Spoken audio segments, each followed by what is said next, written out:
भारतीय टीम के स्टार बल्लेबाज ऋषभ पंत लगातार शानदार प्रदर्शन कऽ रहल छथि।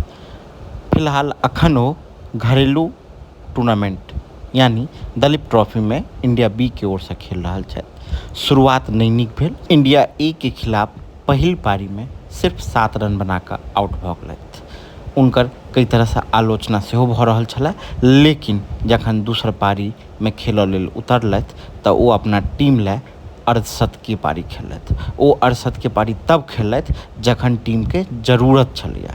अहाँके हम बता दी कि ऋषभ पंत कुल 47 गेंद के सामना केलथि। चौका और 2 छक्का के मदद से टोटल 61 रन बनेलथि। ई अखन तक खेलल गेल मैच के सबसे पैघ स्कोर अछि।